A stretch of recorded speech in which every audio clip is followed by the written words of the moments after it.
Born in DuQuoin, Illinois, veteran dancer and choreographer Lou Conte is a Broadway performer who founded the world-famous Hubbard Street Dance Chicago. We're visiting him today at his home in Pomona on the occasion of his being named a laureate of the Lincoln Academy of Illinois, the state's highest honor for individual achievement.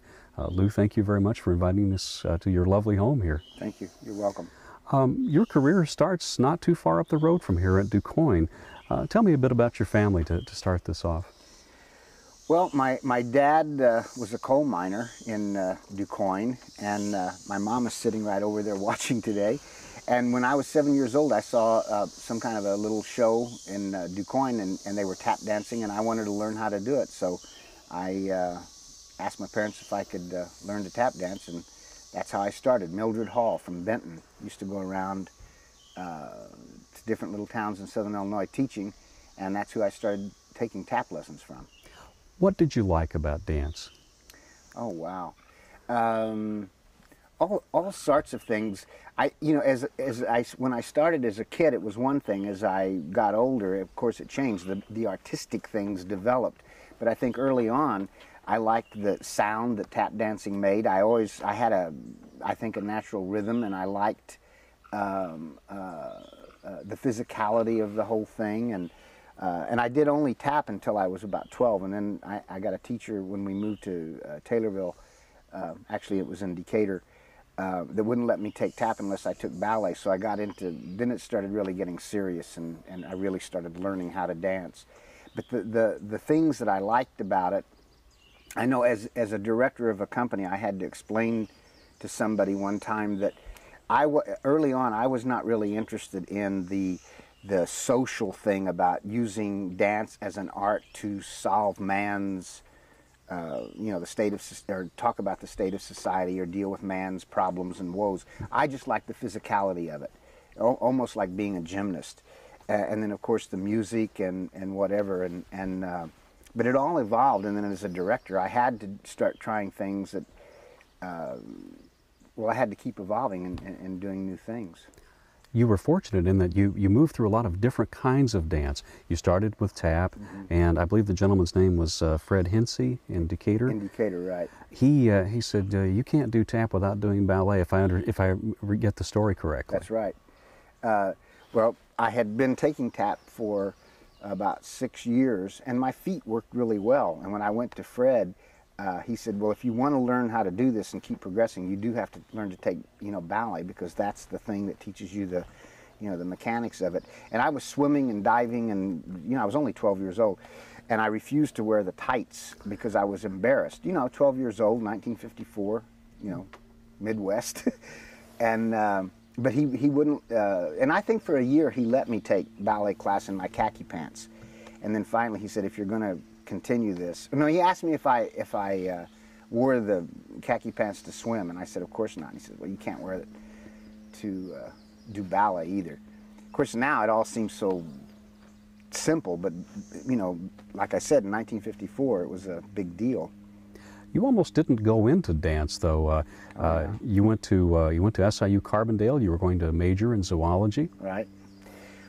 Well, when I was 14, first of all, I always liked dance, and I always thought of it as something that was fun to do, but it wasn't something that I ever thought about pursuing a career in. So all through high school, I was preparing, to go to college. And I had a wonderful biology teacher when I was a sophomore in high school. I just loved the class. And we had snakes in there and animals, and every week we had to bring in articles from the newspaper that related to, whatever. So I really credit him for instilling that interest. And also my dad was a gardener and a fisherman, and so I really grew up around all the life sciences type things, and that's what I was going to do. But when I got to Carbondale, I met a woman named Marie Hale, who was married to a man who was working on his master's so that he could go get a job to teach so he would have time to paint. And I started taking ballet class from her as a fluke, and ended up getting, all caught back up in it again.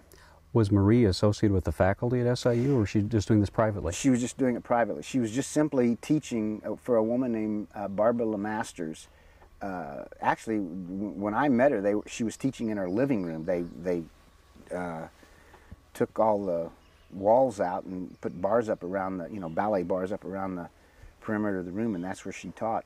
And again, this was like in 1960, and Marie was about 27, and she had long black hair, and it was real bohemian and real like beatnik type of thing from the 50s, and I loved it. And, she taught me, not only did she teach me ballet, but her husband, Ruben, was about 36 years old, and they had lived in Mexico and all these places, and they taught me about all kinds of art and things that I never had been exposed to, and I just loved it. So she really changed my life, really. She went on to influence a lot of people.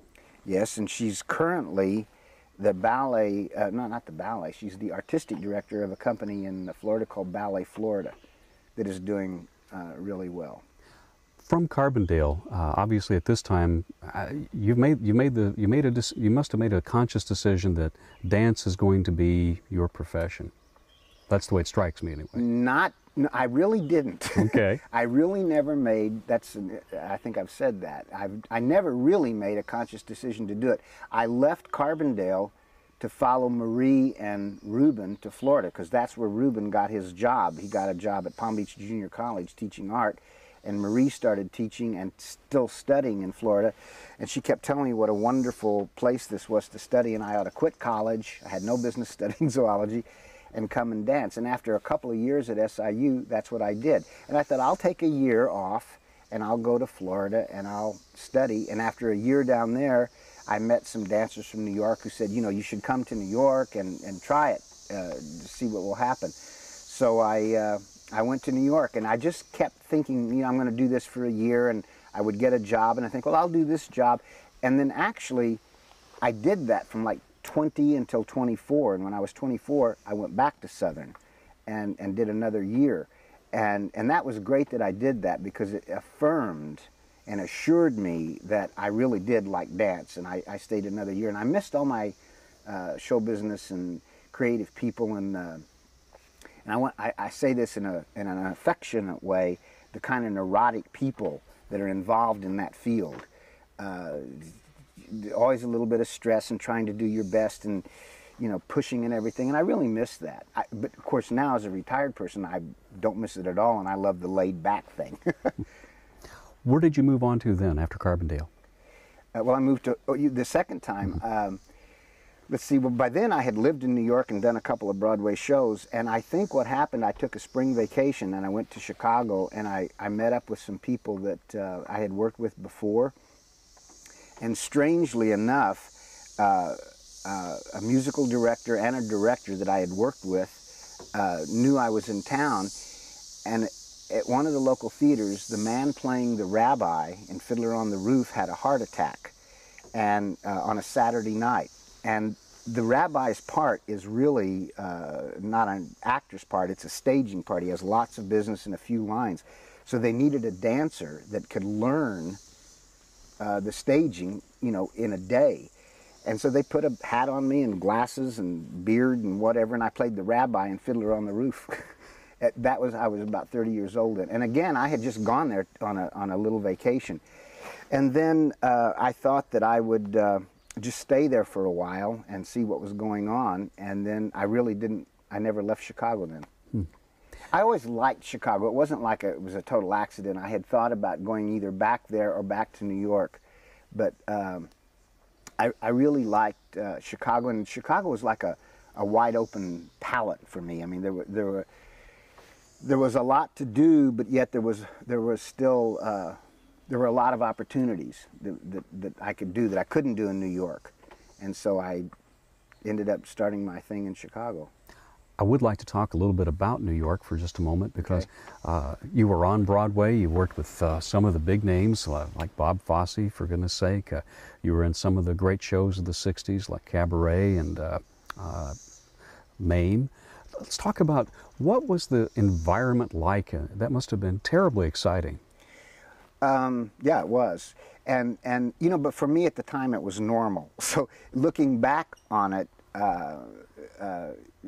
it was exciting. I think one of the most exciting things about the whole thing is the kind of people that you got to work with and how they influenced you, even though you didn't really know it at the time. Just such pursuit. It's like the Olympics, that pursuit of excellence, and nobody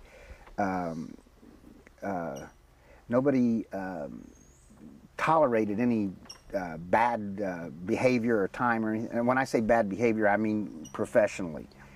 And of course, just the great things. I remember in How to Succeed, there was a number called the coffee break number, and we all had to fall on the floor and pretend we had fainted. And I remember looking up every night into the grid and seeing all these millions of lights, and I thought, got very distracted. I thought, wow, look at all that. And then I realized how they were all focused and how, and then when I started my own company, I realized, that little experience of lying on the floor and How to Succeed, I drew on when I started working as an artistic director. But at any rate, just the great people. Bob Fosse, Anna White did Mame, Ron Field choreographed Cabaret, and the actors and the designers, the people that created the environments for all of these shows, the costumes or lights or sets or whatever, and how they worked. And yeah, it was very exciting. What about the sheer physical demands on a dancer working night after night and all the rehearsals and keeping in good physical condition? It sounds like a really exhilarating, at the same time, a lot of hard work. It's a lot of hard work. Actually, doing a Broadway show is not, 8 shows a week for a Broadway dancer isn't that hard. It's much harder in a ballet company where that's all you're doing is dancing. Not that it's, and of course it depends on the show as well about how hard it is.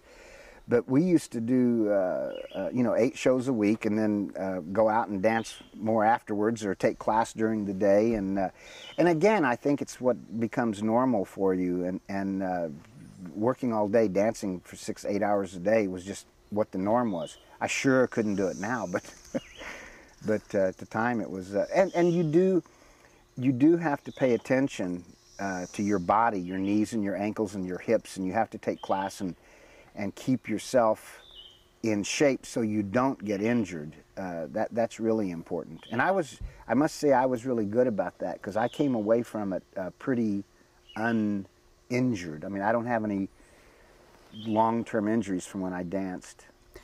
How is it different going on the road when you take one of the performances out, one of the big shows out on the road? You know, as you said, in New York, you're working on a pretty daily basis. You know pretty much where you're going to be at a specific time, and you can work in all the practices and a social life and everything. Mm-hmm. But the road's got to be a lot different. Well, you know what happens is you basically take a contained thing on the road with you, and so you have all these same conditions really. And also the big shows, when they first go out, they're pretty much, with some exceptions, they're pretty much an exact replica of what was on New York. Now, if there are big trap doors or big things that can't be done on the road, then they will accommodate them. But for the most part, it's the same thing. And then your social life is the people in the company. And then, but there's also this little micro environment of show business people all over the place that somebody knows somebody, and there's always an introduction to get into, to get to meet other people, and some of the, that's a would-be. Yeah, well, that's okay. As you were saying, some of the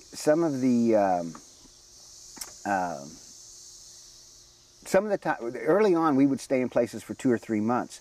And then later on, you would only stay in a show, stay in a town maybe a week. So then you just do it and leave, and, who cares? Especially if it's in an uninteresting town. But my first tour, we left New York with How to Succeed, and we took a train to California, and the producer, we basically had the whole train, for the sets and the whatever, and then all of the people. And we all had our own little roomette, and it was just great. For 2.5, 3 days, everybody. So there's great experiences touring like that. And again, the first time it was wonderful. The second time it was good. The third time it was okay, and then it becomes very tiring. You want to nest and go back at home and stuff like that. Was that part of what led you to come back to Chicago? Part of it. Well, I wanted to, at one point I did make a conscious decision to quit performing and get off the road and try to get live in one place. And that's when I decided to move in Chicago and actually get an apartment where I knew I was going to be for longer than a year, and try to get a sense of security by having. Well, my job was teaching dance and choreographing in Chicago, but at least I was in one place. Yeah, I got tired of it, and I also lived in Europe for a year and a half, doing the same thing, traveling. But that was something that I wanted to do, and stayed in different countries or different towns, and for a couple of months at a time. So we got to, and it was all wonderful at the time, but it gets tiring. You started the Lou Conte Dance Studio in Chicago in 1974? Actually, the first Louis Conte Dance Studio was in DuQuoin.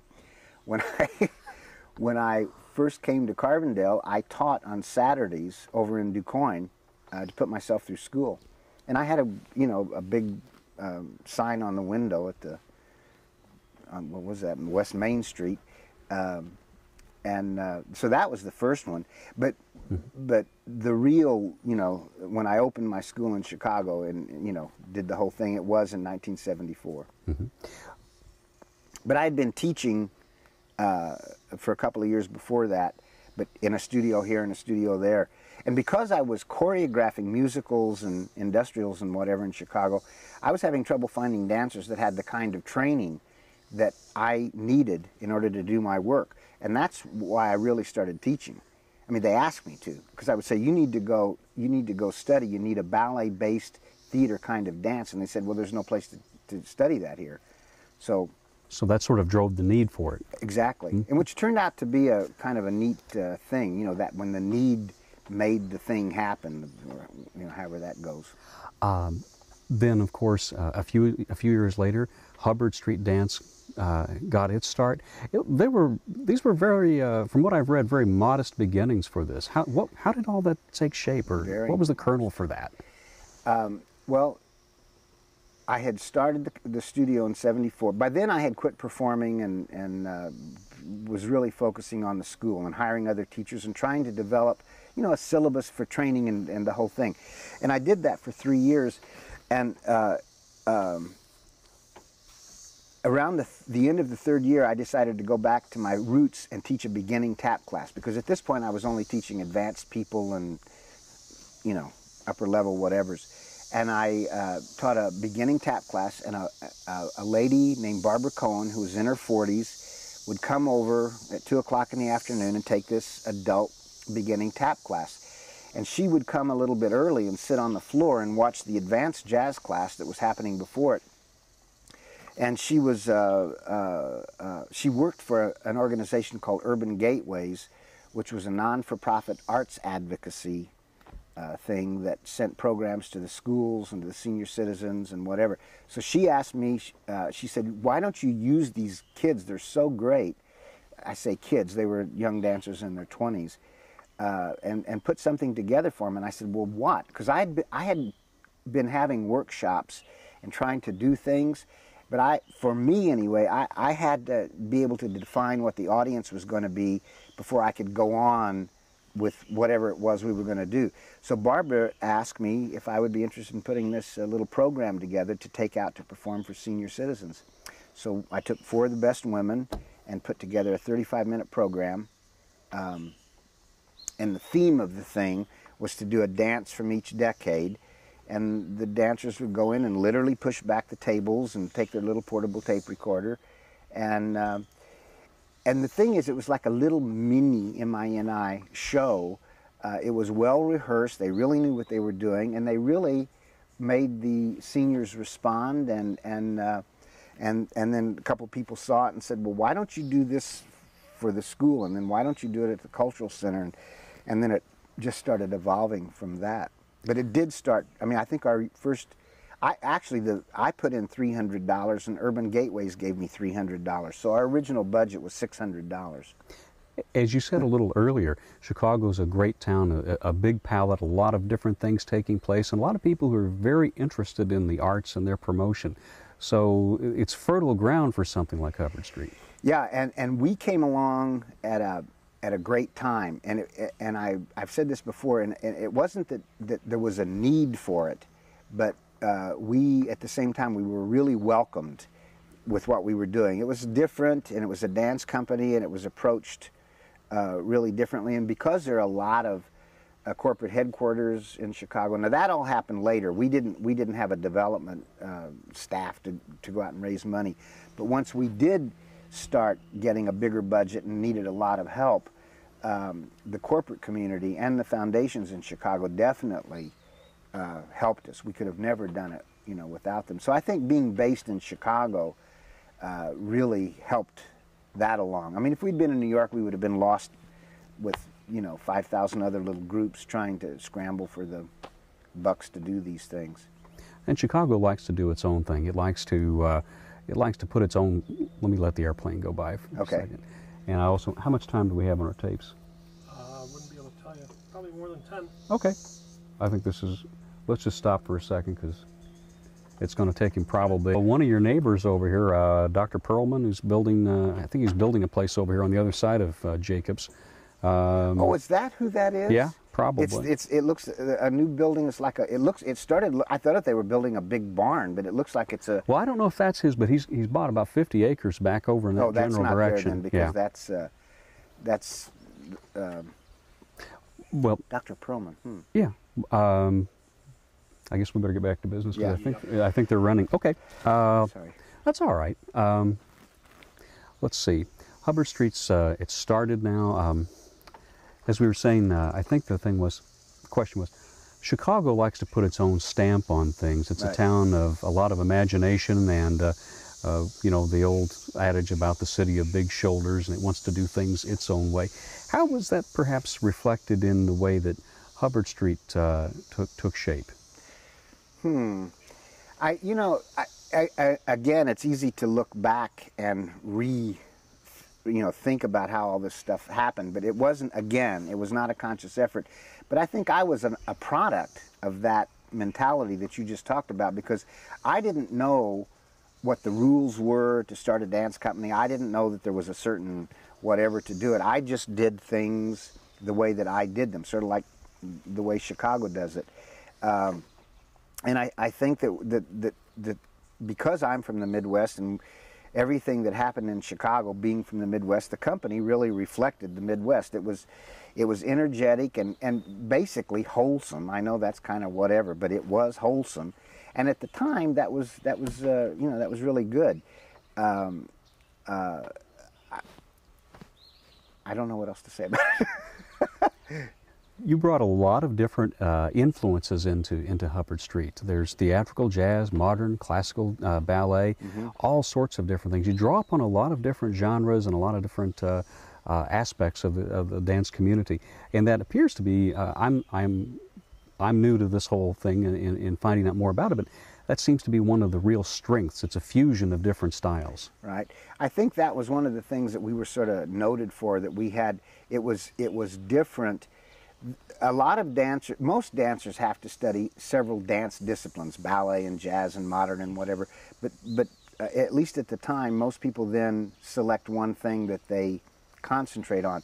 Where I basically, because I had trained classically and had a Broadway career, and my strongest influences, that's what I used for my choreographic vocabulary.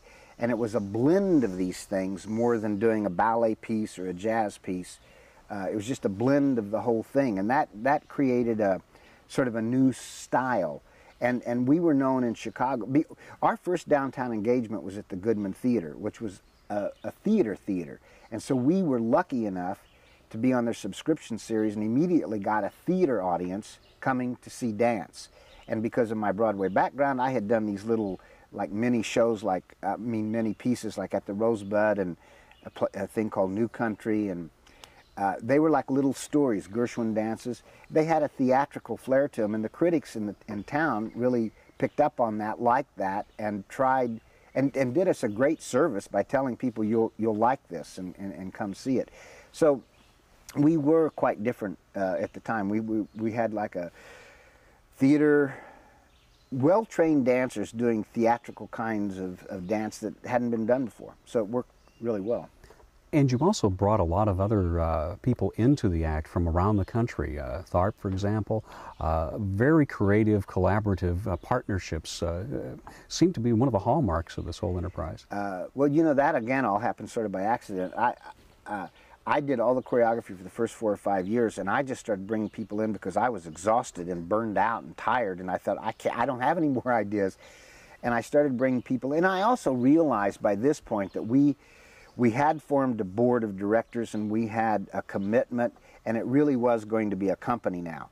So in order for it to grow, I knew that I had to bring in a lot of other people. So I started bringing in people that we could afford, people that I liked, young choreographers who were trying things, and I was lucky. I got some really good ones. And then, of course, in 1990, we did start a great relationship with Twyla Tharp that lasted for 10 years. And, of course, her name gave us such, not only her name, but the reality of what she gave the company gave us incredible, what's that word when people respect what you're doing? I mean, all of a sudden, people that thought, oh, they're a little jazz company, all of a sudden now, well, if Twyla Tharp is working with them, there must be something there. And that was true. She really helped us. In your speech to the Academy, you made it plain that collaboration, partnerships, all of these things really were responsible for the success of Hubbard Street, from the board to creative partnerships. That's something that's really intrinsic to the whole experience of theater and dance. Yes. And I think I learned that from Broadway musicals, because I think Broadway musicals are, in my limited experience, one of the most intense collaborative efforts, because you have to be, the composer has to, obviously, with the lyricist, but the book writer and the choreographer and the actors, everybody has to pitch in. And it's one of those things where you start a project, and I've never known, the only show that I've ever heard of that pretty much went on the board, got on the stage from the rehearsals was My Fair Lady. I mean, that was like kind of a perfect thing. Most shows go through all kinds of taking things out, putting things in, fixing it, and whatever. And if the people don't collaborate, and of course you cannot force a collaboration. Either the collaboration is there and it works, or it doesn't. And the company, for my dance company, it was a constant changing thing of collaborators, different designers, and over the time, toward the end of my career at Hubbard Street, I really was acting like a producer, because I would bring in a designer that I had worked with one choreographer and introduce him to another choreographer, and then and vice versa, and all this sort of thing. Yeah, and that was one of the things that I enjoyed. It was putting people together and seeing what the chemistry would be, and making the whole thing work. Cross-pollination. Yeah, exactly. There was a merging of the dance studio and Hubbard Street in, I believe, the late 1990s. 1998. Mm-hmm. And there's a fabulous new facility down just off the loop there. Right.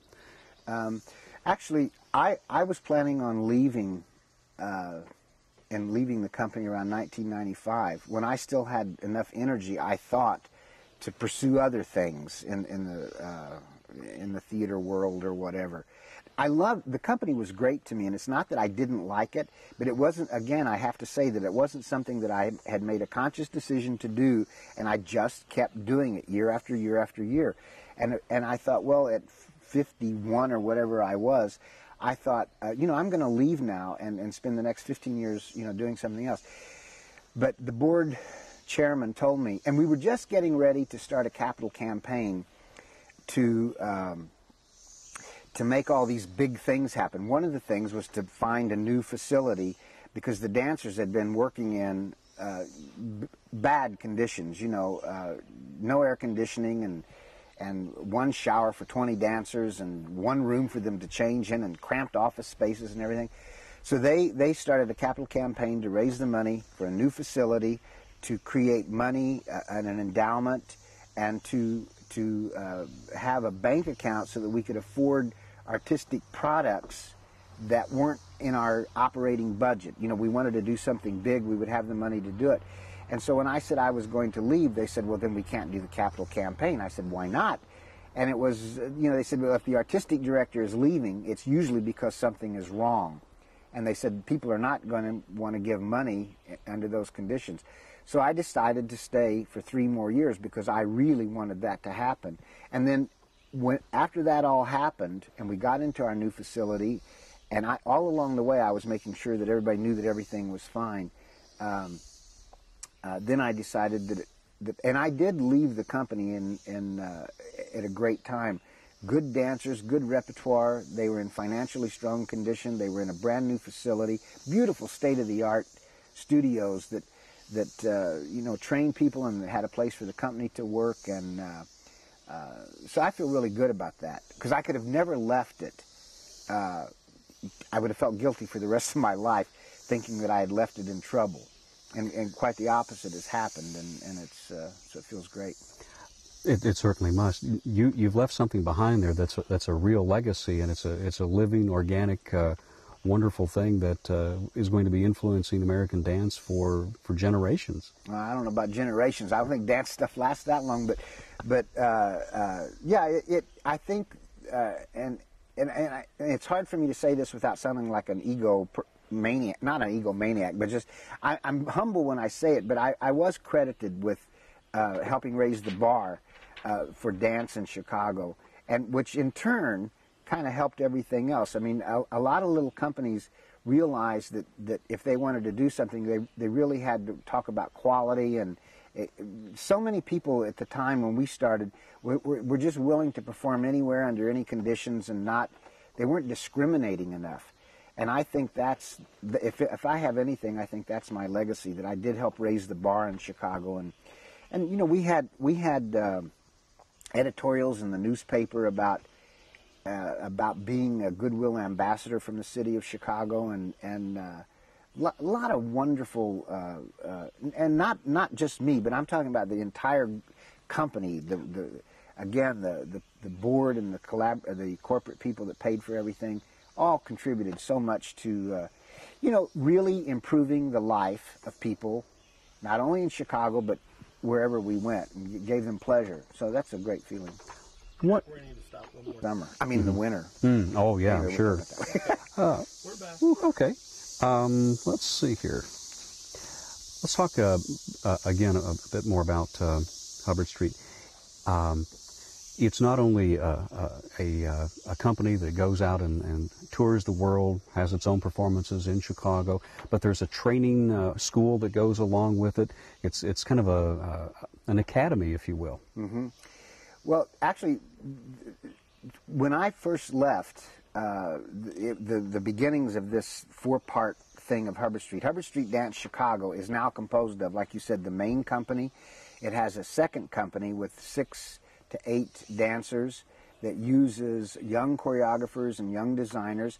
And that small company, Hubbard Street 2, that's the group now that goes out into the schools, and they're the ones that do the educational programs.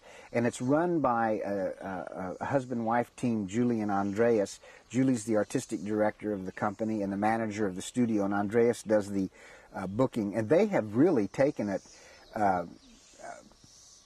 so far from where I expected it to be.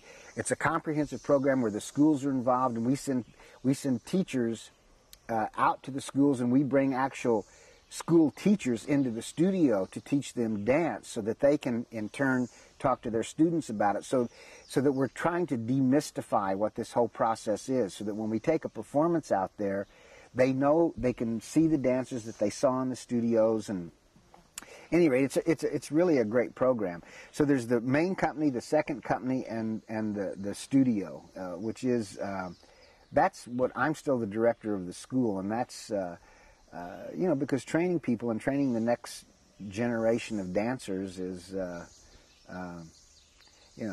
Darwinian. I mean, it's going to go on. Hopefully they'll evolve, and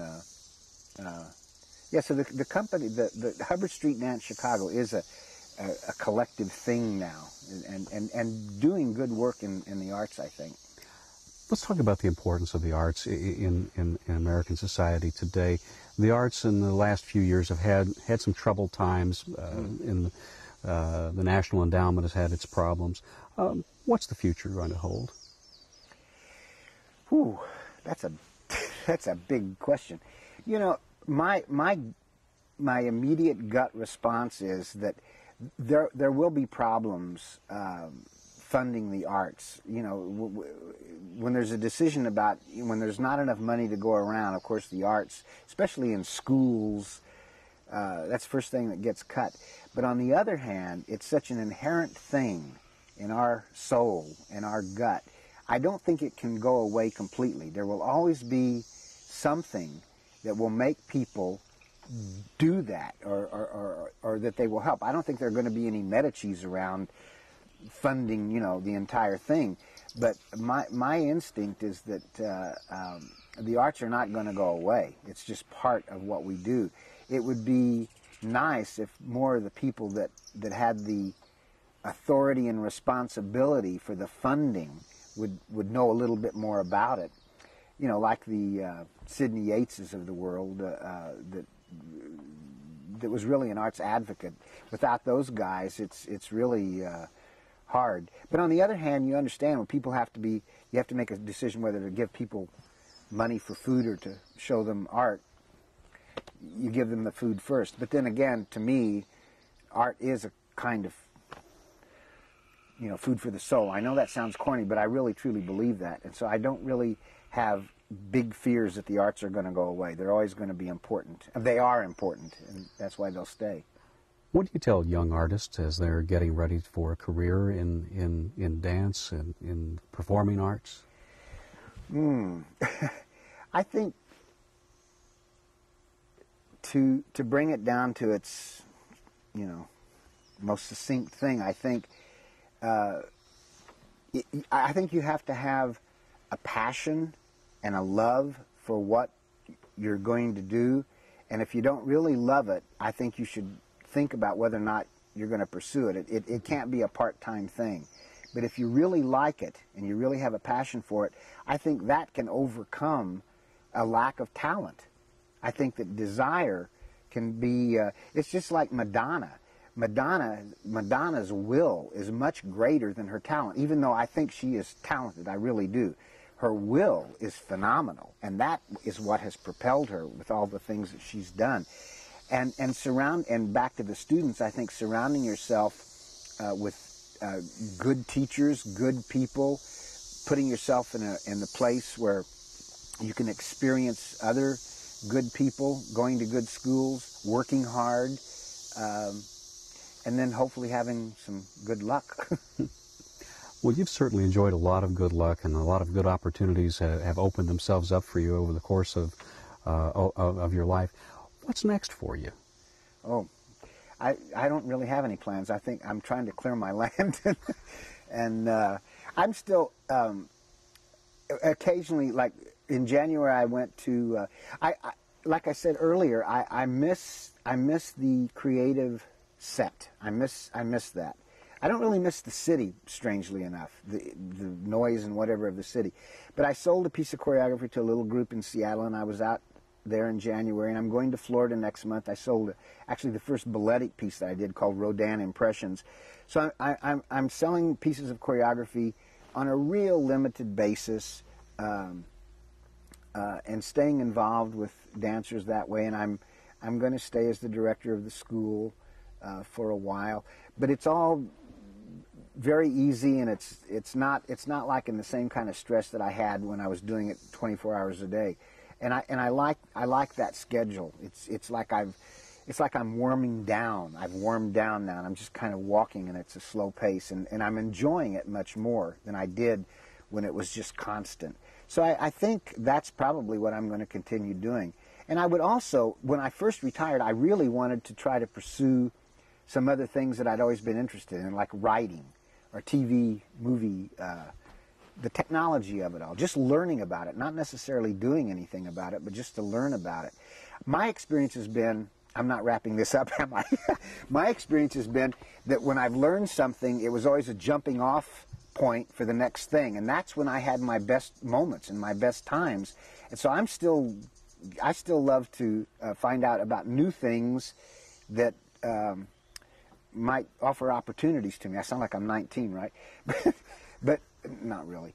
But anyway, that I don't have any grand plans about doing any projects except trying to stay interested in and enjoying learning new things. I mean, I truly do enjoy that, trying to do that.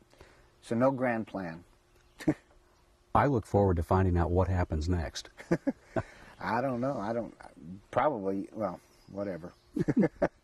Well, Lou, thank you very much for the time. This has been most enjoyable, and I sincerely want to find out what the next chapter is going to be.